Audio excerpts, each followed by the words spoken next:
Everybody, happy New Year's to 2023. Welcome to a brand new episode of C.R.E.A.M Podcast, episode 27, my favorite number because that was the year that or the day I should say I was born. Thanks again for listening to the C.R.E.A.M Podcast. Jason, so now we're in 2023 and everyone's talking about what the stock market will do, but let's actually talk about what it did do in 2022. So I know you have a summary or a recap of our stock market from last year. What a year for the stock market. So let's talk about that, Norm. So the Dow Jones average was down 8.8% for the year. The S&P 500, the 500 biggest publicly owned companies in the U.S. was down 19.4%. Then tech, we all love using our technology, but the tech biggest index, the NASDAQ, was down 33.1%. They all reversed a 3-year winning streak for stocks. So there you go about the final bell and what a year for the equity markets that we had in 2022. Yeah, that's pretty sobering when you look at those final numbers. We all knew it was down, and those temporary spikes or those short spikes, we get excited. But when you look at, NASDAQ down a third, that's insane. And this was actually the newest lows by percentage decline, like the furthest drops not seen since the financial crash of 2008. So this is serious.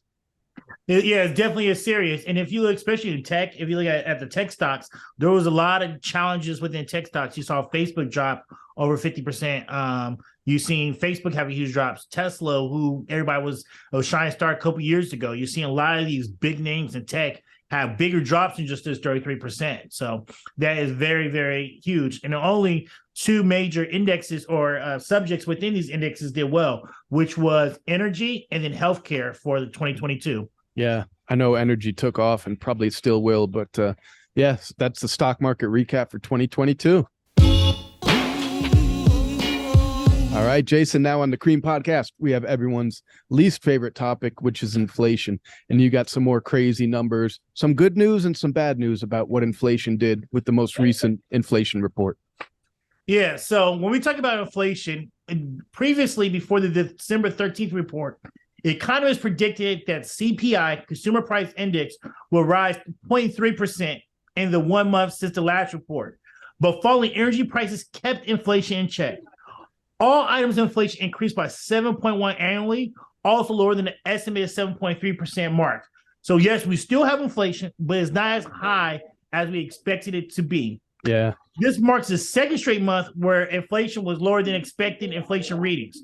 So inflation is cooling down, especially from its peak that we had in June and July, was at 9%. Now we're having it drop down to 7.1%.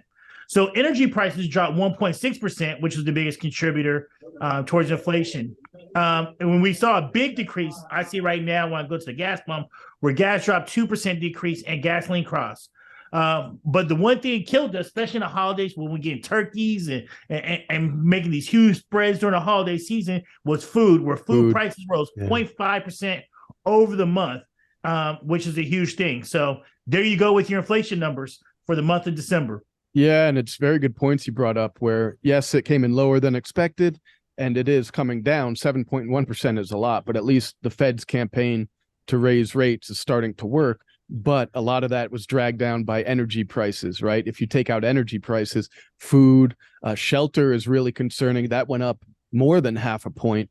And the CPI is actually heavily weighted with shelter. So whether it's rent or housing costs went way up. So we'll see what happens. We'll see what happens, definitely. But this was data from November for December CPI report. So I believe it's December 13th. We have the new CPI report, and we'll see.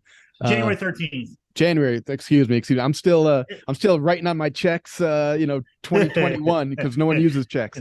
But my wife said the same thing. She said I was doing a sign-in sheet for my son's therapy yesterday. And she said everybody who was there put 2022. And she was the first one on the bottom list to put 2023. So don't feel bad, hilarious. Man. Everybody's doing that. That's actually hilarious. I wrote some checks today. I might put 2022 as well. We'll see. I need to look at them again. Well, with your checks, you got like 8 zeros on them, so you got to double check everything before you sign that, huh? No, man. I'm not Rick Ross, man. I can't just do that, man. No, but so inflation, the Fed's campaign starting to work, but would definitely, as we have been, everyone's really closely monitoring the next CPI report in January of 2023. And we'll see if it's working or if the economy and stock market completely freaks out based on what they find, huh? Right. And what's crazy is you listen to certain people. So like Michael Burry, who predicted the housing market, Yep.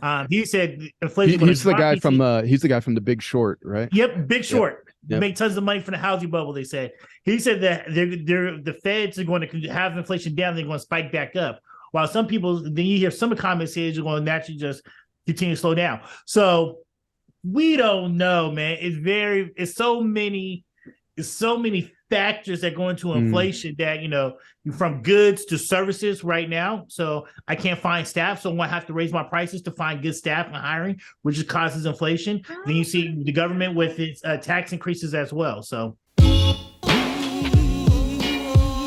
and just tell everybody on the podcast, where are you at? Because Norm's always traveling. I think Norm, so we're doing this podcast, has been to we recorded in 1, 2, 3, 4, 5 different countries, I believe. Am I right? 5 countries? Probably more than that. We did Costa Rica, Nicaragua, Cambodia, Thailand, Philippines. Where else? Qatar. Did we do one when I was in Qatar? Did we? I'm not Maybe, sure. yeah.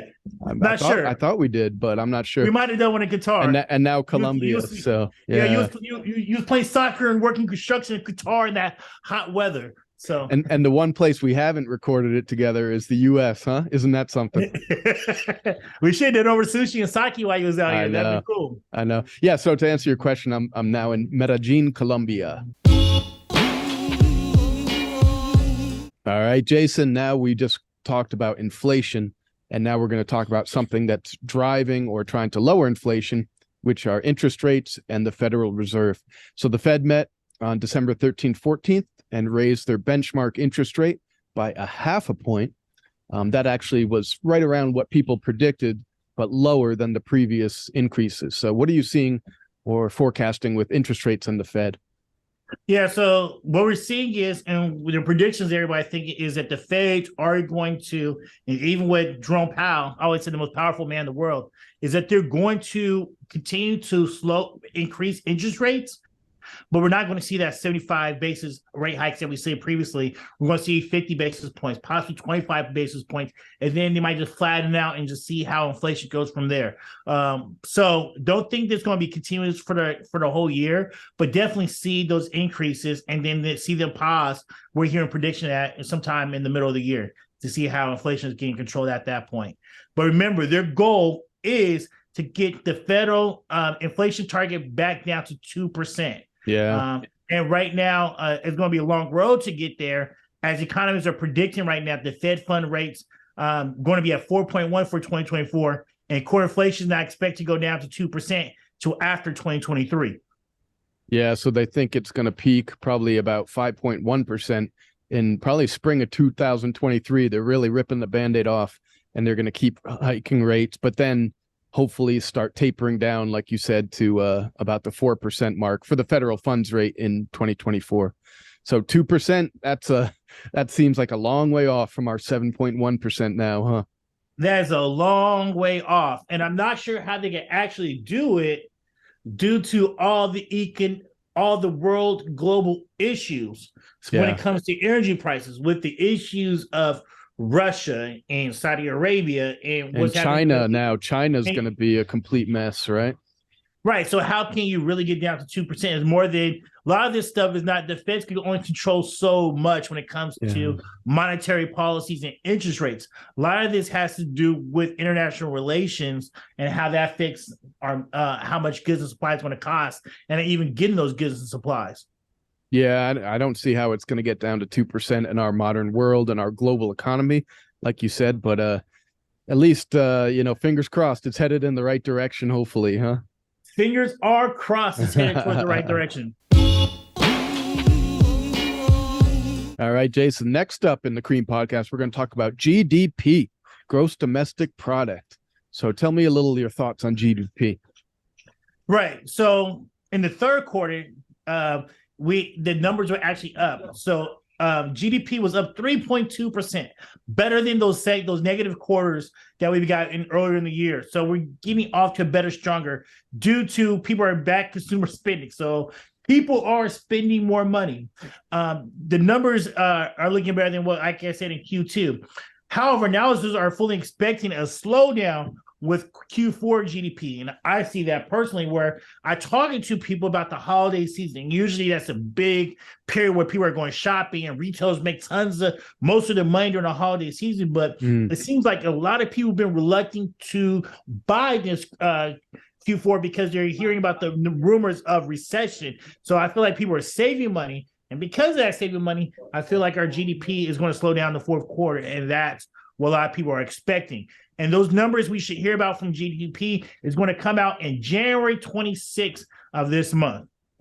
Yeah, definitely. Like you said, I think people are starting to put those huge purchases aside.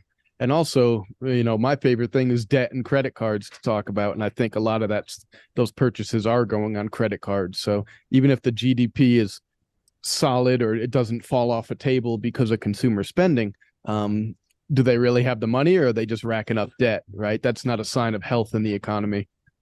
Right. Because if you look at wages haven't kept up with the inflation right now for this year. So how are people surviving? And how are they still buying the toys that us Americans love? And the only way you can do that is by racking up debt, which we're seeing is going up. Yeah, absolutely. Well, GDP, we'll look closely at January 26th is the next report for the fourth quarter of 2022, and that will recap all of 2022 as well. Now on C.R.E.A.M episode 27, we talked about a lot of different things in the economy, and now we're going to cover mortgages and the housing market. So what are your thoughts on that, Jason? You want to talk about volatility.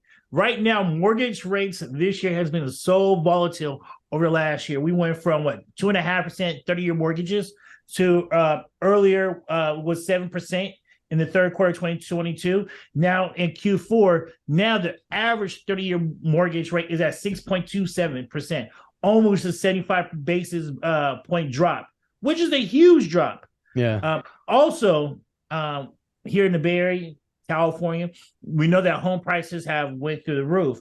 And one good thing is the Federal Housing Finance Agency has increased their limits to $726,000 for one-unit properties across most of the country, which is almost a $79,000 increase. That's a huge increase, yeah. And go ahead, please. No, yeah, which is a huge increase, right? So you have right now, mortgage rates have dropped, which is great. For a lot of people, it's going to help out a lot of people. You see that now your conforming loans rates has went up, so you don't have to get jumbo loan, which means you don't have to put so much. You don't have to do a 20% down to qualify for a house, which is huge. But let's look at these numbers because we're hearing all this chaos within the mortgage and housing. But and you look at November numbers, the national home prices were up 3.5% year over year, while existing home prices are up $370,700 in California, is the average home sale. By the time 2020 concludes, forecasts place California median home prices sales up 5.2% for the year to a median home price of $834,400, which means home prices has went up year over year. I know we hear certain markets where prices have dropped, condos in San Francisco, but overall, home prices that still went up year over year, which is crazy when you think about it. It's crazy, but you think about that's because it's a year-long runway. So if it started, let's say by June, maybe home prices were up 12%. I'm just guessing, right? And then all of a sudden we're down to 3%. So the last 6 months have been very negative for home prices. So, you have to take it in context because it's a year long and there was some runway of appreciation that's been chipping away. But the point is, of course, that home prices, there's no crash, they're steadying. I wouldn't, a lot of these forecasts for next year are looking at some of them nationally. They say home prices are still going to go up next year, though it'll be like, less than 1% or 2%.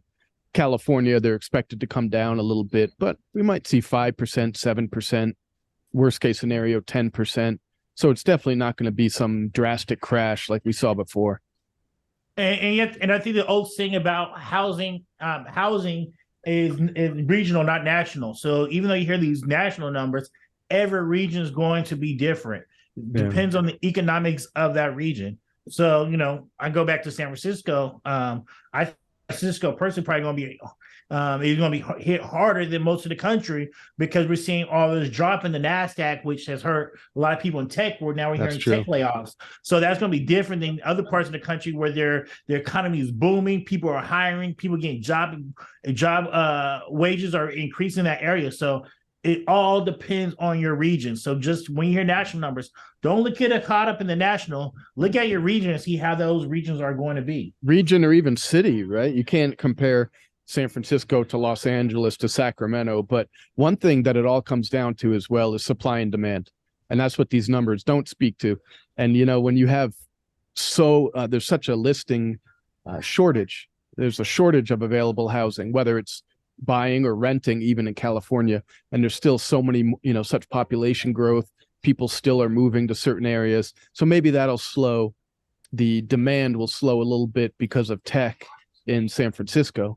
But overall, when you have still such high demand and you have a house listing inventory shortage, that'll keep it, right the ship. That'll keep the housing market and the real estate market from doing anything drastic. So basically, it's, 2023 is going to be a move towards more of a normalized market that we saw before COVID and before all this white hot, insane appreciation. Yeah. Right. And you're right about that. And like you said, it depends on the city and then your food group within it. Are you looking at single family homes? Or are you looking at condos? So, like in San Francisco, they've been building tons of condos, but they haven't built any single family homes in San Francisco because of the space and the cost of build for housing. If you go to the East Bay, once you leave San Francisco, hop on the Bay Bridge, there haven't been no single family home development, single families not attached to another house until you go all the way out to Dublin, which is an hour or like 45 minutes, an hour away from San Francisco. So you have issues of the lack of single family home developments getting built, which is another factor that we don't consider. Yeah, in California, there's such a huge housing shortage. I've read a lot and covered a lot and wrote a lot about that. And it's something ridiculous that they're trying to add 10 million new housing units over the next 3 years or so. I forget what the numbers are, but a lot of what they're doing to try to adapt is convert existing empty retail spaces and unused buildings and even offices and somehow make it mixed use or multifamily homes. Also, is it ADUs, accessory dwelling units? In-law units we used to be called back in the day for granny flats, right? And they're trying to, well, they have eased the laws and regulations and gave you a bunch of tax deductions to add a unit in the backyard, basically, so you could house another family or another person. Yeah, when you're talking about converting over, I was watching something on CNBC last week, and they were talking about how the people should convert, offices should convert over to housing. But they say that it's not as profitable to convert them over to housing as it is profitable to turn those into science biolabs. Instead, it's a lot more profitable than turning them to housing. And so that's one reason why you have more conversions and offices going to biospace than it is to convert over to housing. Yeah, interesting. But I know a lot of my clients and friends are in real estate and mortgage, and it's going to be a fight for the exits. When the dust settles, in a couple of years, maybe there'll be 30% fewer realtors and lenders. I'm not really sure the number, but definitely want everyone to hang in there and work hard and do the right thing so they could stay in the business, Yep, exactly. Everybody, thank you for watching and listening to the whole episode of C.R.E.A.M Podcast number 27. If you like it, please spread it, share with your friends. Tell us your comment and let us know what you would like to hear on the C.R.E.A.M Podcast. Once again, thank you for getting on C.R.E.A.M Podcast episode 27.